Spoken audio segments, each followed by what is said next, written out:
look at our breast cancer population, even our lung cancer, our GBM population, they're all young now. What is going on? And I will challenge the idea, is it age or is it actually insulin resistance? The longer you live, the more insulin resistant you become unless you are doing things to prevent that. And I'm like, please, everybody, like, I just want to scream from the mountaintops, like, can everybody just start doing this now and prevent your cancer? Welcome to Target Cancer Podcast. My name is Dr. Sanjay Juneja. I'm a hematologist and medical oncologist, also known as the OncDoc on social media. And today I'm excited because we have Christy Kesslering. She has spent a significant part of her life as a radiation oncologist, and now has actually transitioned fully to something she feels very passionate about, on really bringing awareness to the data that does exist on how metabolic health and diet and nutrition are known to have impacts on things that people are very interested in learning, but may have difficulty finding. So let's start there, actually. You were saying that, while you were a radiation oncologist, looking at insulin and IGF, insulin growth factor, was something you kind of kept in mind. Can you share with our viewers why that's significant and how it relates to what happens with a cancer or neoplastic tumor?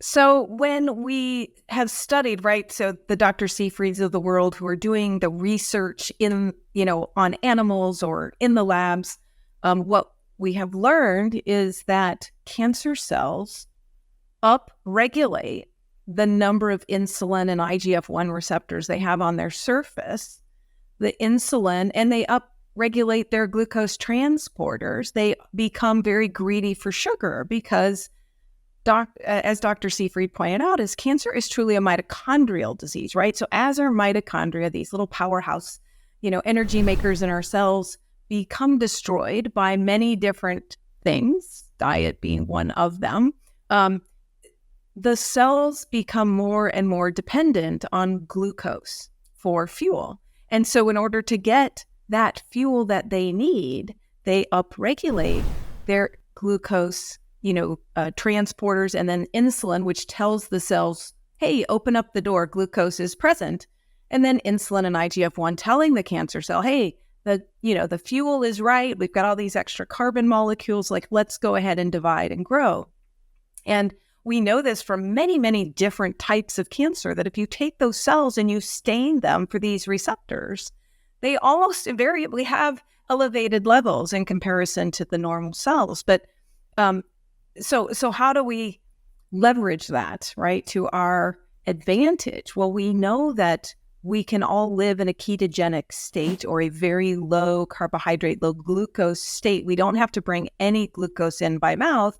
Our liver will make just as much as we need, and that we'll keep it at a very low basic level day in and day out, and we can survive that way. And our normal cells actually seem to thrive in that setting when they're burning fat for fuel using ketone bodies, which are made as we metabolize that fat. Our brains become alive. We feel better. Our energies. Maybe our other medical issues, like maybe some mental health issues, or diabetes, or hypertension, or endometriosis, or you name it. There's so many of our chronic diseases which are really driven by the same underlying principle, that as we optimize our health from a cancer perspective, all of a sudden people are like, oh my gosh, I feel better now with a cancer diagnosis than I ever felt in the last 10, 20, 30 years. This is amazing. But again, we're not taking away glucose 100%, right? We can't. We need glucose to live. We just don't actually need to eat any. And we don't need to have the roller coaster glucoses, which happen when we eat really more than just a few grams of carbohydrate. So when we're doing that, we're making these cells that are really dependent on glucose somewhat malnourished. So they might still be trickling in a little bit, but we're not stimulating insulin in that same way. And as they become a little bit, again, malnourished, weakened, well, now we're, maybe optimizing other things. Maybe we're doing chemotherapy or hormonal therapy or radiation therapy. And our normal cells are now nice and kind of protected and healthy and robust, and our cancer cells are weakened. And the data suggests that we dramatically improve outcomes and reduce toxicity when we combine those two approaches. We pardon this interruption real quick. If you're enjoying this podcast or find it valuable for what we discuss and the education and how people see and think about cancer in general, we would very much appreciate a like, subscribe, and especially a share so we can bring that information as maximally and broadly as possible. Thank you so much for listening. So when we talk about when you have a cancer diagnosis and you want to reduce these things, what about for the whole concept of preventing invasive cancer from forming? So, we've talked many times on this podcast about how you have this underlying environment that's kind of gotten the right ingredients or factors to kind of invite now an invasive, neoplastic tumor with unregulated cell growth. Does getting into ketosis, one, either dissuade or kind of quell or slow down that process, or can it even potentially eliminate those little kind of environments, basically making it have to reset to step one? And I keep trying to say this is, cancer is a disease of age. As you get older, that's when you just start seeing the numbers go higher and higher. And the whole concept usually is thought to be that you get these kind of, injuries and you get these exposures over time. And all of those invite this little kind of, I don't want to call it a potion to undermine serious, but an environment that can really foster something sinister. So does getting into ketosis help kind of melt away or kind of hit the youth clock in some regard as it relates to those tumor types? And does it have to be all the time, or can you even pulse it 2 to 3 weeks? I told my dad that. I just randomly was like, Dad, just go ahead and do it for 2 to 3 weeks. And he's an engineer, so he wants to know, well, son, what about this? And it takes me 3 or 4 days. So how many days do I need after? I'm like, I don't know. I just feel like something is better than nothing, and you figure it out. Well, so I would say there's a couple of pieces that I'd love to unpack in those comments. So number one, we consider cancer a disease of aging, right? It used to be that. So I'm been in the business a little longer than you have. And it was always, 60, 70, 80-year-olds with cancer. But look at our breast cancer population, even our lung cancer, our GBM population. They're all young now. What is going on? And I will challenge the idea, is it age or is it actually insulin resistance? And insulin resistance is such a slow, evolving, progressive spectrum. The longer you live, the more insulin resistant you become, unless you are doing things to prevent that. And as our food environment has changed into a more processed food, higher sugar laden type, everything is processed and in bad oils, which we could go into too. But those are all things that can increase our risk of cancer. And again, I see it happening younger and younger and younger. So it's very scary. And I'm like, please, everybody, I just want to scream from the mountaintops, can everybody just start doing this now and prevent your cancer? Yeah. To that point, I love that you said that. Is when we say age, usually what we mean by that unit is the aggregate of exposure and all the things that happen over that time. And you made a very good point. It's almost like an accelerator or a condenser, like a pressure cooker, literally when you have these really high spikes that we're just not used to, even 50 years ago, from fast food and things that just have an insanely high glycemic index, and our bodies are seeing these sugars. I want people to think of it as what would have taken 50 to 60 years, you're now putting in a pressure cooker, and then the rice gets cooked quicker because it's literally getting exposed to just far higher concentrations. 100%. So it's more of a figurative age exposure. Yeah. So I love that. Yeah, point. And it used to be that we probably got into ketosis at night or at times.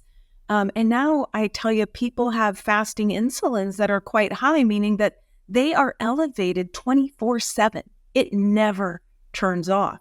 And so going back to, can we prevent these things? I'm a complete believer that we can. So just in my own patient experience, I've seen various people for various reasons, but I have seen even precancers, things that we would normally want to take out, a ductal carcinoma in situ, a colonic polyp, things that were like, these are precursors to cancer, we should just take them out. And I've had some patients who have opted, I'm not sure I want to take it out. Let me just think about that. Let me do Yeah. other things, and then I'll consider it. And they're gone, we can't find them anymore.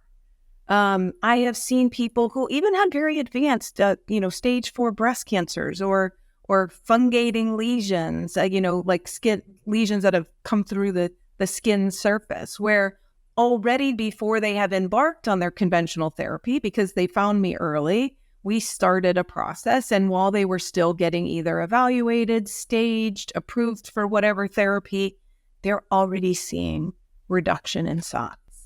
So Yeah, it's unbelievable. yeah, And Jason Fung made that big point over and over. He's like, he says it in this very calm voice that just makes it seem like, how did I not know that? He's like, but Sanjay, there's this thought that we're over-treating like with GCIS and stuff because, we know that they can resolve your immune system. He didn't go so much into the keto part, but the point is that there are modifiable things and contingencies, immune system being one, metabolic being another, where it certainly makes sense. And to your point, we're even seeing that. One big point that I want to highlight, or just make sure, one, that you agree, is, well, I guess it's not so much agree, it's a fact. Jason is also very keen on realizing that insulin resistant, that means basically that the insulin is so high. It's like being at 7,000 RPMs in a certain gear in your car that it's just too high, you're not going any faster, and literally it's not working. And the problem is two parts. Number one, that you have increased circulating glucose because insulin can't say, yo, get out of the bloodstream, let's store it somewhere, right? A lot of fatty liver disease we're seeing now. The second thing is that the insulin itself, those 7,000 RPMs when you're hitting it high, like that is a growth factor. And so it's almost like this kind of, invitation or the whip of a horse to say grow, grow, grow, because it's doing what it's supposed to, and not successfully. And so that's the two-part problem. I'm sure there's many more parts, but it's scary when you think of it like that. That is definitely one of the biggest things, because we see that if those cancers are, again, always being exposed to insulin and our normal cells, right, aren't taking in that glucose well. But I will tell you that I can have a patient with beautiful looking fasting glucose and even fasting insulin, because after fasting overnight, it still gets down. But if you see what is happening all day long, I can look at how they're eating. I can look at maybe other markers. Maybe triglycerides are a little bit on the high side.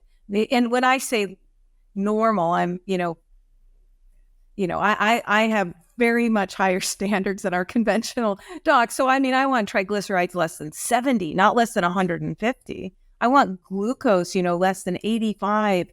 I don't want it less than 100.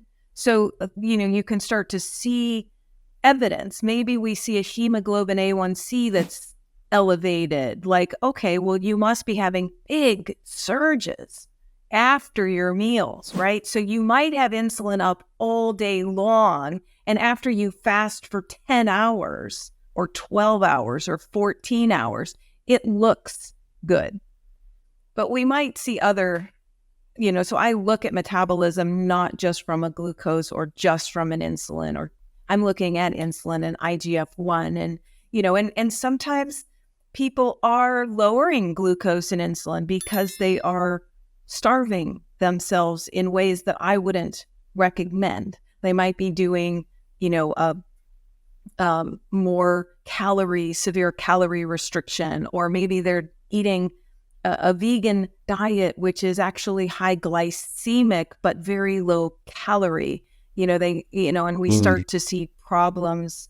And so when I'm looking at metabolism, yes, I'm looking at those things, but I'm trying to do a deeper dive for those patients, looking at what are your protein markers? Are you protein malnourished? If you can't make enzymes and neurotransmitters and hormones and digestive enzymes because you're protein malnourished, then you're never going to heal, right? We think about that when we give people chemotherapy or radiation or surgery, that their protein needs actually go up temporarily, trying to heal and replace.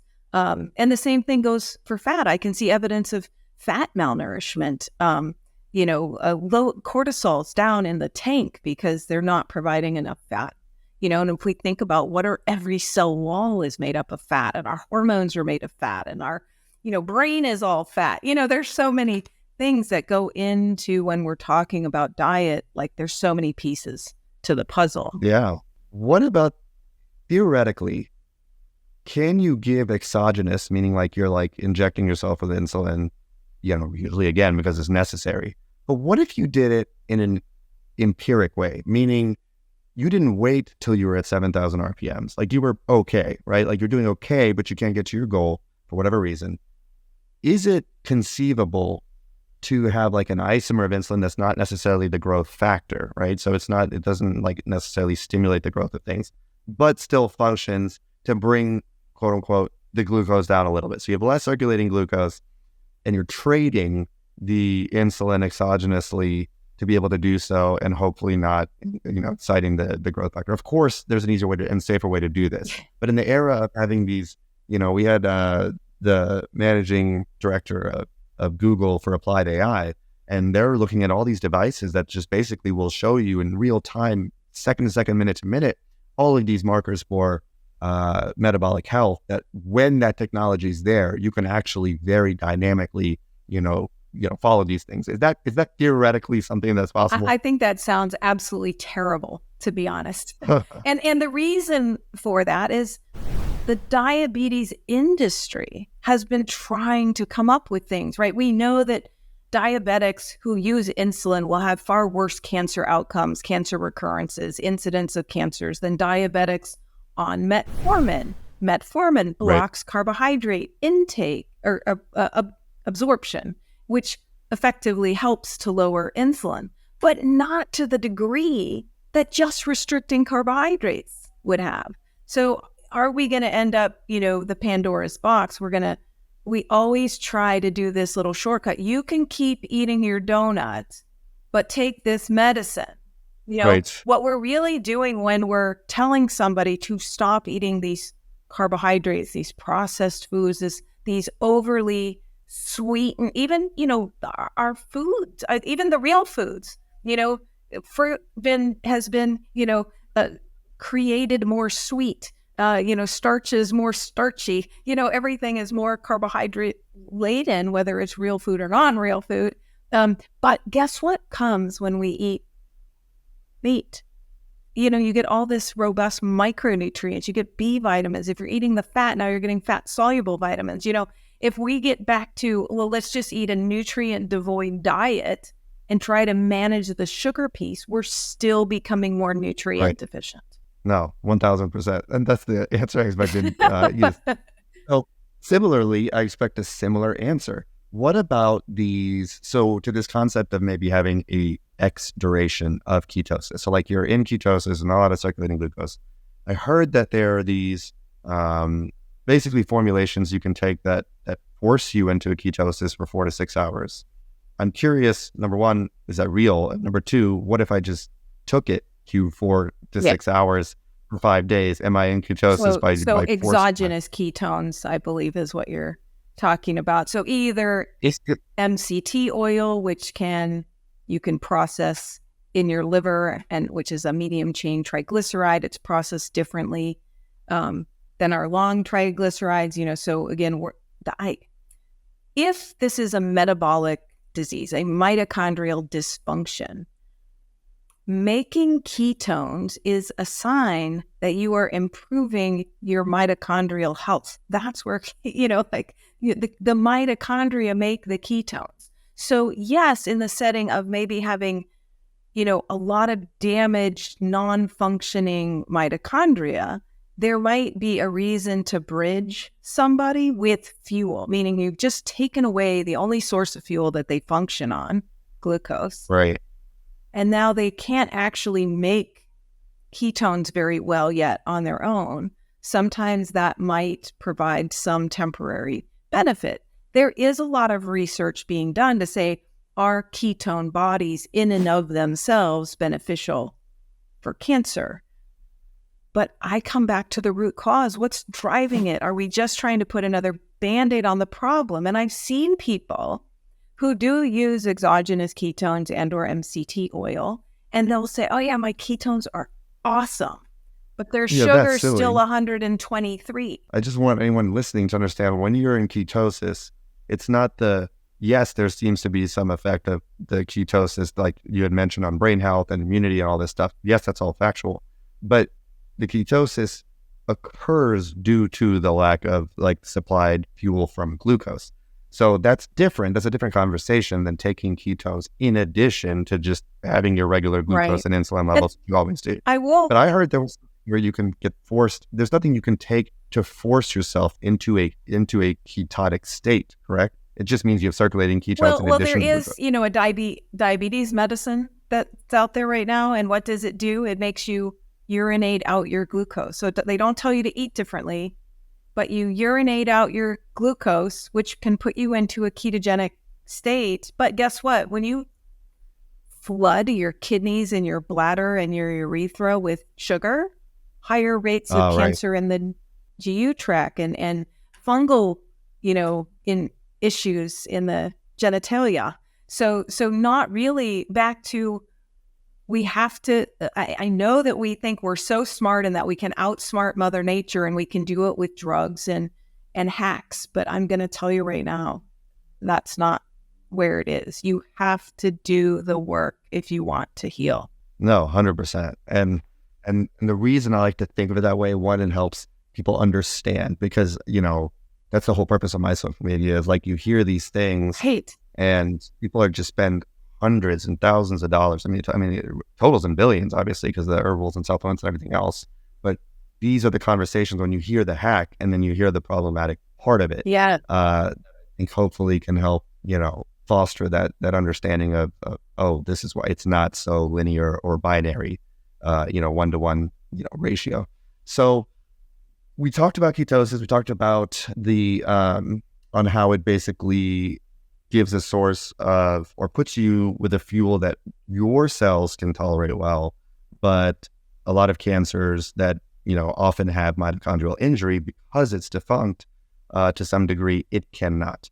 Now, we had Dr. Siddhartha Mukherjee and Seifried, I believe, like they both have Siddhartha Mukherjee's studies right now are in pancreatic cancer, where he's trying to deprive certain amino acids because the whole thought is, and Seifried says as well, is that is one of the sources, depending on the cancer type, of course, and even the cancer type itself, depending on what kind you have, that they will find other essential amino acids and potentially, I think, is being investigated to see what are the other fuel sources that they may be basically reliant on, the cancers are. Do you look into that at all? Is that in your realm? It's not necessarily. I mean, I try to stay up on the literature. Again, what do we know? Because patients will come and asking me for this blocker and that blocker. And I'm like, number one, amino acids are essential, right, for life, just as glucose is. So we are not going to give you a glucose blocker, right? We're not going to take all the glucose out of your system, just like we're not going to take all of the amino acids or any specific amino acid out of your system. A lot of times I feel like the reason we get, again, focused on these things is because we are so focused on pathways and medicines and block and like get back to the root. Like if we can heal, if we're using things, if we're processing things, if we're providing all these proper micronutrients that we don't get backed up. I think sometimes certain processes get stuck and then we blame that amino acid or that when it's not really that, it's because there's some other underlying hiccup. So I still think that the data that we have from our animal literature as well as the human studies that we have right now are that ketogenic diets seem to work, and at least in many patients. And I will say that there are some people, who sometimes I meet, I think sometimes a little too late, and it's hard to, really reverse the course, which is why I love the idea of prevention or at first, diagnosis, not at second and third recurrences. What can we do to really optimize them up front, which I feel like you're in a much better place. And there's some really interesting studies. This is where we should go. No, a Dr. Elliott down in Baton Rouge had breast cancer cell lines, and he actually did some mitochondrial transfer studies. So he would take healthy mitochondria and implant them into cancer cells, and the cancer cells would slow down their growth. They would be more receptive or more responsive to chemotherapies. And he found that like the low grade, just as we would anticipate, those low grade cancer cells had far more functioning mitochondria than the high grade. So the more there was, less differentiation, or, the more chaotic those cells became, the fewer mitochondria, the more vacuolated the mitochondria. And I don't know where I heard this, and hopefully I'm not misquoting what I heard, but I heard that mitochondria may be so awesome that they could actually transfer themselves. Like they might be able to get into a neighboring cell and heal. So I feel like there's got to be something out there that we can do to, again, back to enhancing our mitochondrial health and getting all of our neighbor cells really healthy so that they can heal, right? If you think about, I don't know, some society where like our neighborhood, one person or one family is struggling and we can all pitch in and help.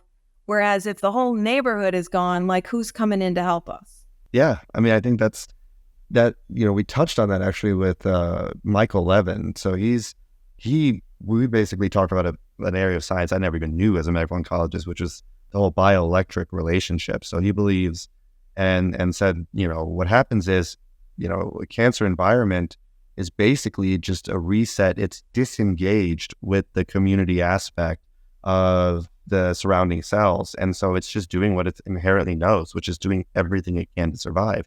But if you can resync its relationship or just citizenship with everything around that these populations will kind of go back to what is, physiologically normal. And then he also studies obviously regenerative medicine, which is obviously very closely tangential. And he had mentioned that as well, the mitochondria. Well, really theoretically, apparently the flatworm is evidence that you can regenerate everything, even the scars that you had previously. And he said even the memories, that they just by any fraction of that flatworm, if you cut it up, whether it's the butthole, I don't even know if it has one, it has one, I guess, but whatever it is, yeah, it'll actually regenerate. And so that is a concept that is very interesting to, if the mitochondria can just kind of not even lend, but basically harbor, regeneration. That's interesting. So tell me about, if you can, well, I know you can, the immune system. So some people have these concerns or talk about mostly what, are your innate immune cells. And so not the ones that are antibodies or vaccine related. Is it true that they kind of slow down if you're in a prolonged ketosis? I am not convinced.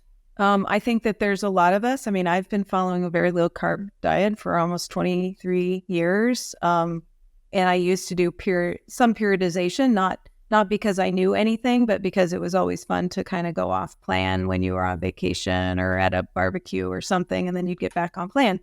And then as I kind of realized that, this is about, having healthy cells and preventing cancers and Alzheimer's and all of those things, then I just stopped going off plan. So I don't know, after a decade or more of being in ketosis, I don't think... You've been in ketosis for a decade? Yeah, I mean, I think that you do still come out a little bit now and again, right? Because you might have, and I wouldn't say, I don't like to call them cheats, sabotages, it's not like I've gone and downed, sugar drinks or anything like that, but every once in a while you have a cocktail, and never a sugary cocktail, but okay, that's not really the best. And maybe my level is not the best that next morning. And I don't test myself every day all the time, but I experiment a lot. What is this doing to me? Or you're going to have periods where your glucose goes up, maybe because you're doing a high intensity workout. You are getting into an anaerobic state because you're sprinting or lifting, or you're creating a lactic acid burn, and your body's like, oh, wait, she needs a little glucose. Let's go, and then as soon as you're done, though, it should come right back down.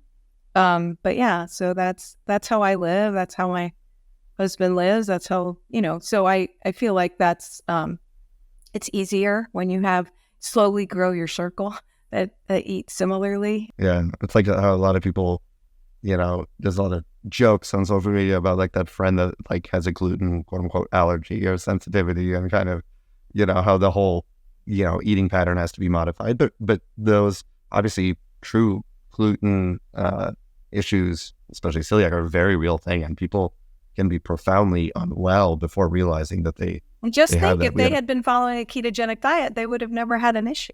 You're making me I've never had ketosis ever, and I have these conversations, and I'm like, I'm doing it, and then something happens in the clinic. It's like, they bring food, and that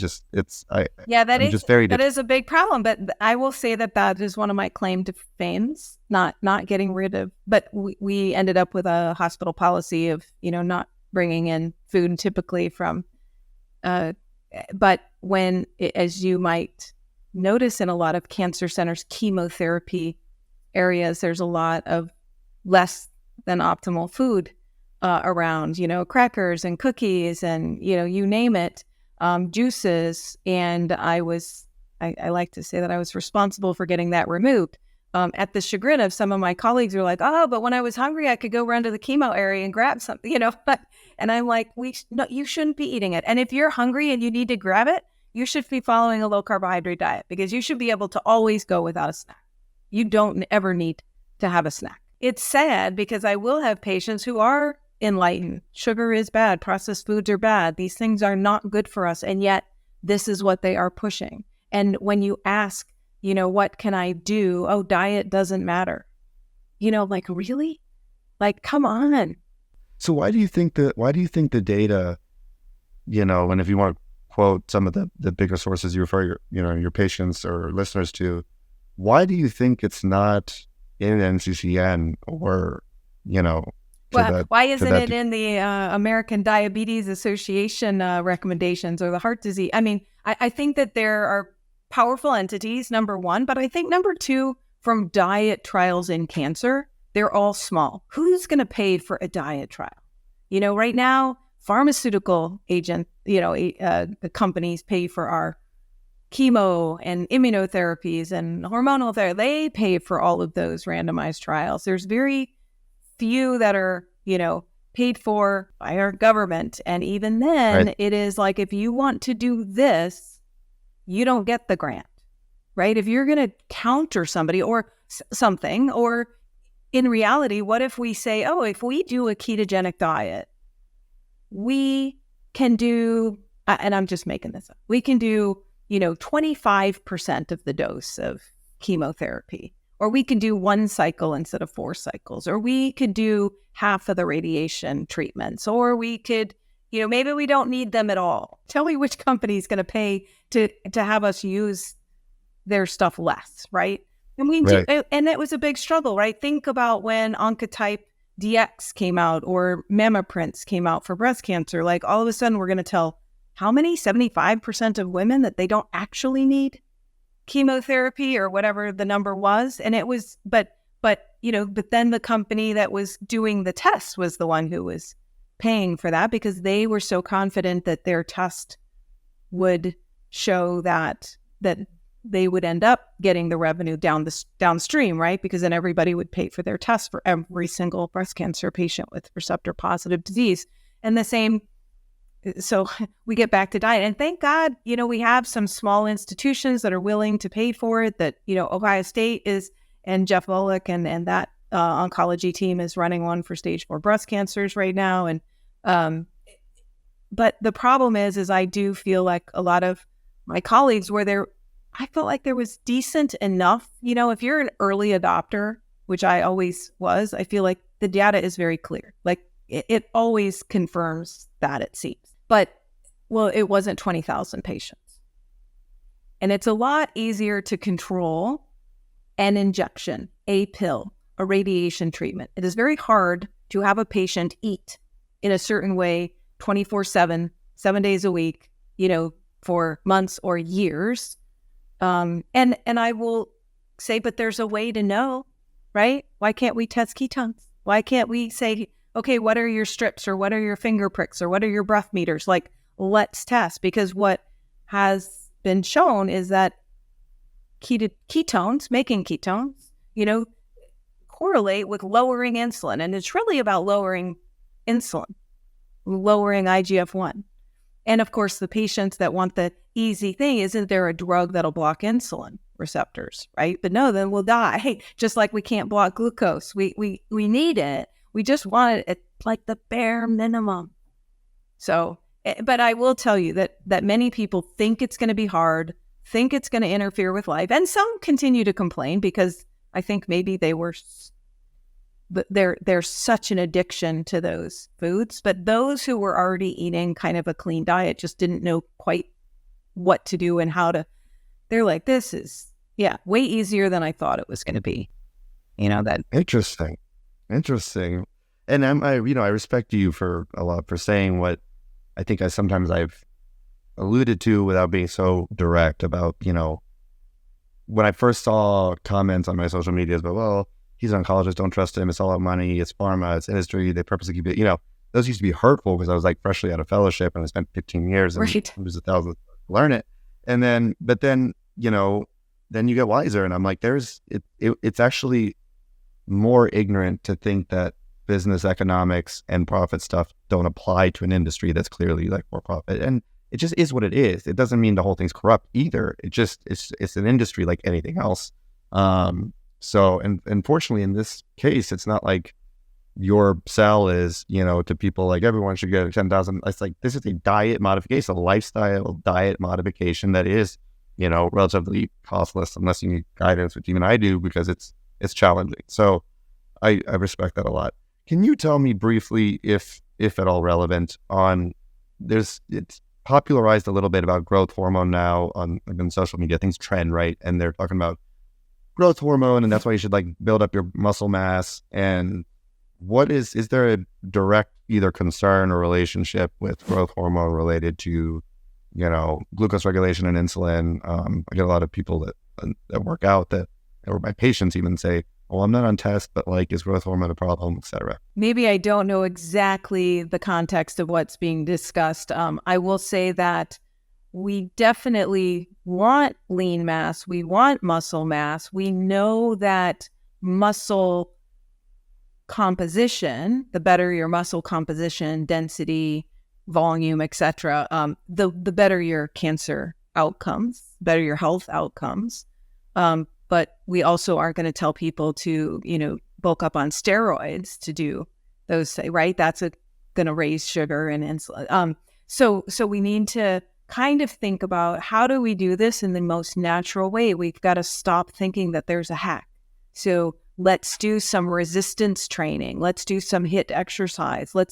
And you don't need to have chase your workout with a sugar drink or carbs or protein drink or whatever. Like, you just need to tell them that they need to get stronger, and live in a nice, healthy way. So you're bringing fuel, you're bringing enough protein. That would be a requirement, right? So if you're under eating protein, and I do feel like that's a little bit out there, it's like you can't eat protein. You have to eat enough protein, but we can monitor that by looking at your insulin and your IGF-1. If people are overeating protein, and I'm not saying overeating in the word like I'm going to go and eat 20 steaks, it's overeating in context with fat. Like, if you are taking in higher protein to fat, you will likely drive up IGF-1 into a place we don't want it. But if you eat adequate protein with enough fat,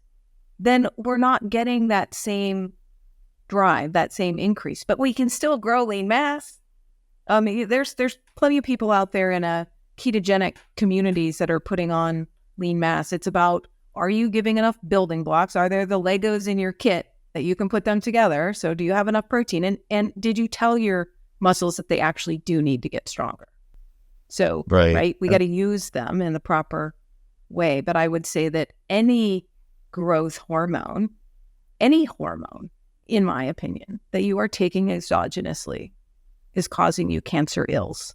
I agree. I share that sentiment, and sometimes my friends don't like that, but But yeah, I mean, you're messing with an extremely complicated, dynamic physiologic system. Like it is the axes and pathways.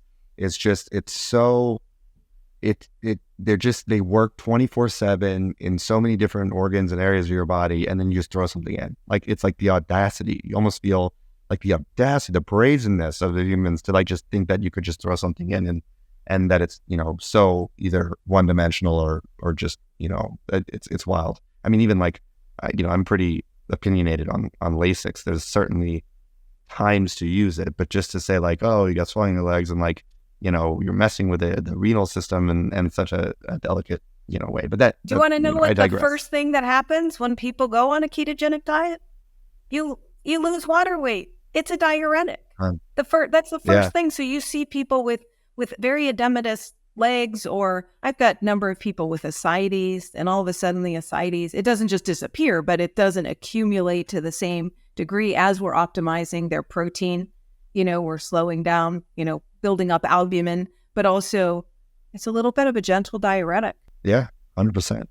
So is there anything else you'd like to share, Christy, with kind of, especially as it relates to cancer, survivorship? Obviously, I think that answer or that question is answered pretty clearly if you listen this far on just kind of, survivorship's two things. It's really thinking about the thing that may be gone and may not. And it's called, complete remission. But obviously, if you have micrometastatic disease, it comes back. But the concepts are the same, whether it's that or a second primary. The point is you want to be in ketosis. Yeah, but I guess the question is, and just because you might have micrometastatic disease, can't we do the same thing? Like, who cares where that cancer cell is, whether it's in that original location, it's in a lymph node, it's in another organ, or it's just floating around in your bloodstream right now, not having set up shop. The same principles apply no matter where that cancer cell is.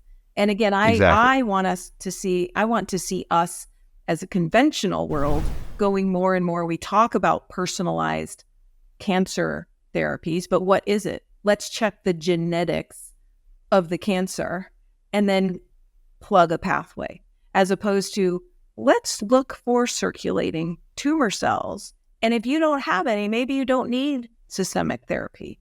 Maybe we can stop giving hormonal therapy to, how many millions of women?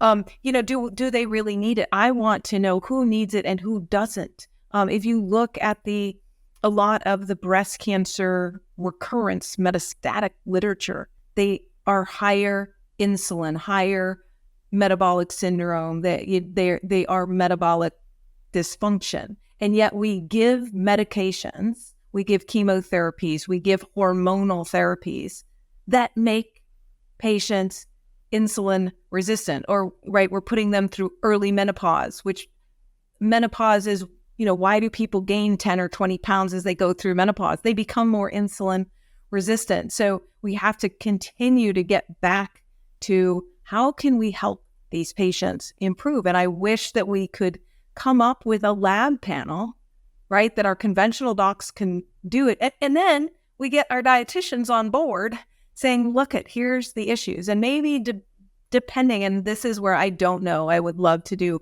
we can barely get ketogenic diets into the conventional space. But what I would love is randomized trials saying, okay, based on your glucose, insulin, IGF-1, whatever, could you be on a less restrictive diet versus this person? I mean, I restrict everybody way down because over the years, if I start people with too many carbohydrates, many a time, they never get into ketosis and they struggle and they feel terrible. So they're kind of in purgatory, low carb, not burning fat.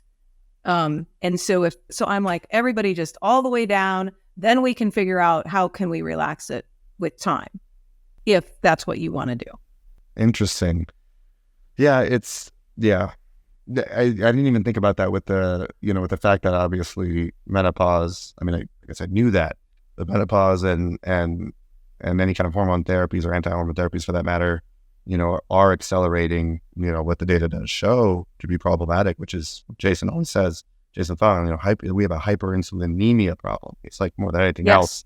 And I like to bring up that point too, is, I think obesity has been unfairly kind of wrapped up when COVID comes and heart attacks, all these things you hear that people that do worse, if you're obese, if you're whatever, But like, I would love to see that kind of teased out to see, is it, I think one, obesity with no, normal insulin levels, at least compared to a diabetic, have drastically different complications when it comes to cancer and COVID and all these things. True, except they are both diseases of hyperinsulinemia, right? Insulin grows fat cells. So if you are overweight, Right.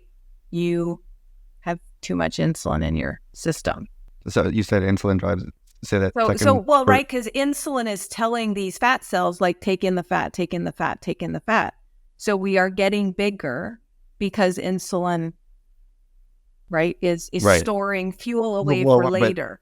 But just because our fasting levels haven't reached the point, because our cells are still taking in the fuel, right? But we still need insulin up to put that fuel away. So we need less insulin to put away a ketogenic diet fuel than we need if we're in a high carbohydrate. So but we haven't yet reached the point that our cells no longer are taking it up. But that's still hyperinsulinemia. It's just not yet insulin resistant. But I mean, if you were eating 5,000 calories or 8,000 on a keto diet, you still get obese, right? Well, that's a really interesting question, because there have been some folks who have actually done some. So I think it depends on what is the underlying metabolism. Yes, in theory, overeating at some point, but there are some, protein has a higher thermic effect. In a ketogenic state, you actually increase your basal metabolic rates. That's also been shown. So you can eat more calories. But I want to say, Sam, what's Sam's last name, did a 5,000 calorie diet and tested, and he actually got far better body composition, lost weight on a ketogenic diet. So I'm just saying, I don't think we know everything. And yes, I think if you did that forever and ever and ever, I think that certainly could also raise your body size, which would be insulin, right? You still need insulin to put away fuel. So the more fuel you're bringing in, the more insulin you use. It's a different pattern. So the point being, whether it's carbs or not, like, you still need insulin is circulating to store fuel. Yes. Yeah. Just different levels. So and again, it'll be very interesting. I know that Ben Bickman is doing a lot of research right now, and his study is looking at, okay, you eat a bunch of protein and let's actually measure your insulin. You eat a bunch of fat and let's measure your insulin. So that information is coming. I think a lot of us are very interested in all of these pieces, but I think that the science is early on the nuances. How often do you have to be in ketosis? How deep do you have to be into ketosis? Can we augment a ketogenic diet with exogenous ketones, where yes, we're making our own ketones, but then we're boosting them a little? Is that better or worse? Or is giving any excess fuel worse or better? I mean, again, I think there's a lot of nuanced questions that we don't know. And I just always continue to come back to labs saying, are our inflammation markers down? Are our glucose and insulin down? Are, triglycerides down? Do our liver markers look like there's no evidence of early fatty liver? All of those little pieces. Are we moving the whole person in a more optimal direction, such that hopefully they can start to heal themselves? Their cells become so healthy that now they're trying to heal the other cells or bring them back into sync and and self. 100%. I think those have to do something with, to your point, inflammatory markers that are elevated and metabolic, regulatory things that we know have effects on the CNS, on muscle, on nerves, on perception. I don't want anyone to be blown off for something that just because you can't, exactly pinpoint it on an image, to start to believe that means there isn't something that could be actually going on and improved upon. And that's where I think I often recommend diet and metabolic examination are potentially very valuable. I mean, the toxicity, right? The lift of doing that is very, very low. And the trade-off could be really just like, I've seen people in tears. They're just so happy. Like, I just feel like I've been validated for the first time. because I was told I had XYZ. So I think that can be pretty powerful. And when you said you look at inflammatory markers, outside of, is it like just the typical ESR, CRP, ferritin stuff, or do you have your own fancy basket? I usually look mainly, I think platelets are another inflammatory marker, but yes, CRP, sed rate, ferritin, fibrinogen. I look at uric acid. I look even at like ceruloplasm. I look at LDH. So that's a common one for metabolism, for mitochondrial. I love health. LDH. Yeah, gotta love LDH. So I might pull in other things depending on what the patient is telling me or what I'm suspecting by looking at things. But there are some people who those inflammatory markers look pretty good, but then some of the other autoimmune markers actually don't look as good. So maybe like some biotoxin illness or mold illness or some other. So there's a couple different windows that you could look into, although I kind of stick with just a basic panel just to get started so that I can understand what things might we need to be thinking about. And if those don't match what the patient's telling me, sometimes I'll do different digging. Christy, you keep telling me things that I'm just like, my eyes just like all of a sudden like, you just say biotoxin profiles and mold because, I truly believe that at least here, we're doing a disservice to our patients because we just have such a premature dead end, in my opinion, where I'm the one that and again, at the chagrin sometimes of my colleagues, if I'm like, something is going on, you clearly have these inflammatory markers, you're just feeling like quote unquote crap. And there's clearly some kind of nidus. And that's where I'll, ultimately just throw the hands up and say, let's try metabolic. But I don't want to keep you forever, but these panels, are these accessible for everybody or? Yeah. I just order them through LabCorp most of the time. Yeah. Yeah. They, I will say that many a time you just employ the metabolism pieces, you put them on ketogenic diets and it seems to heal the rest. Not always, but sometimes there's certain things within a ketogenic diet that I will actually tell patients to avoid because sometimes that's what's driving the inflammation. Certain foods that we think of as that, those are healthy, those are superfoods, and they're not. But we could go down a whole nother rabbit hole there. Like what? Like what is so I'm usually an anti-nut and seed person. Lots of omega-6s, oxalates, lectins. I have people that have lots of if they're complaining of joint or gut issues and if they're eating nuts, we just take that out and all of a sudden they're better. If they're doing a lot of spinach or none of the plant milks, I get those out typically. Everyone coconut milk is usually okay, but some of the almond milks and things can be problematic.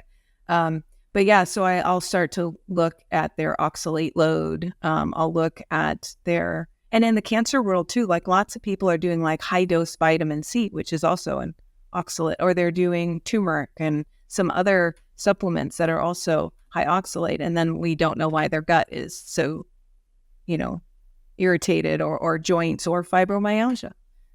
So I do try to dig into lots of little spaces of nutrition to say, is there maybe something a little more specific that also needs to be brought in for this particular patient? I'm literally, my heart rate's just going up. I'm like, this is a whole other podcast. Well, I'm not the expert there. But no, so are you measuring the oxalate load or you just no, obviously I look at a couple of things. I think that uric acid might be one that is maybe linked. I really look just more at symptoms. If somebody's got IBS or other fibromyalgia or really bad joint inflammation, I might try something like a ketogenic low oxalate type diet. I have even put people on carnivore diets because then we get rid of all of those plant toxins. But, again, as a healing method, and then the patient can choose. But I don't, I'm really looking at, okay, where are all your markers going? I don't care about the foods you choose as long as everything is moving the way that we want them to. So if we're deficient somewhere, then maybe we need some swaps. Or if we're still having issues, maybe we need some swaps. And forgive me, the nuts and seeds, you were saying, what was the pathway or physiology behind what they elevate sometimes? They are higher in omega-6 fats. They are higher in oxalates. They are higher in lectins. They are higher in phytic acids. And all of those things may be contributing to some of the health issues that. Right. Yeah, I've read that. I mean, when you break them down in that way. Okay, so I need to know, where can I learn and read? Because I have to let you go at some point. Where can I continue to learn from you and our viewers? Do you have a book? Do you have a I podcast, a want YouTube? to write a book. I just need someone to write it for me because I'm not a writer. But no, I don't have a podcast. I've been interviewed on a few. I give some area talks. I've done a few locally. I used to run a support group for folks, I think for 6-7 years. I did a monthly support group for my own patients and patients in the cancer center who are interested in low carbohydrate ketogenic diets. But right now I'm just busy running my practice, which is only, 2 years out, not quite 2 years. So KesslerX.com is my website that at least gets people linked in if they're interested in actually being seen. And that, again, I'm not just seeing patients. My tagline on my business is data-driven health. I want to see those labs. Like, I feel like I can tell you to eat a ketogenic diet, but until I can look at labs and then assess, did we move the needle the way we wanted to? And if we're not, what did we miss in you? Or are you not actually accomplishing what we had set out? Are you eating enough fat to protein? Are you because it is a lot of fat and people aren't used to eating in that way. So it's easy for people to cut out the carbs. It's hard for people to get that protein fat ratio right. You're just making me want to just really re-examine everything that I'm just getting to that age. I'm like, I just gotta, because I keep kicking the can down the road. I know what's there, and I just let myself look at, just enough to somehow resist it, and that needs to stop. Yeah, well, what you need to do is, just like with anybody, you say, I can do this for 14 days, or I can do this for 30 days, and you don't say, I'm going to do it for the rest of my life. I'm just going to do it. But most people, just within a few days, will feel much, much better. I mean, I had someone come and see me, and I'm not sure how she found me, I think online, but I had just a neuralgia, facial neuralgia. I think it was occipital neuralgia. It was refractory to medication. She'd seen numerous doctors, put her on a ketogenic diet, and guess what? She's like almost 100% back. That's it. So it's like, once you get those benefits, so if you're having any health issues and you dial it in and you are seeing those benefits, you're like, why would I go back? Why wouldn't I stay? And sometimes you cheat, sabotage yourself, and you feel absolutely terrible. And all of those things come roaring back. And you're like, oh yeah, I do way better the other way. Why wouldn't I stay there? Yeah. Yeah, that's the talk I give, for intermittent fasting, just to help, a lot of people that can't find it, my patients that have difficulty, just do it a couple of, just commit to a week or two. And even with, nicotine patches and stuff. Well, Christy, You're amazing. I really, really appreciate your insights, and you've inspired me, and I hope anyone else listening, they'll know where to find you. Anything else you want to leave us with? Or no, I just wish everybody the best, and the sooner you get in it, That's it. Yeah. I know. Then you're part of the club sooner. You're just like, what? All right, Sanjay, thank you so much.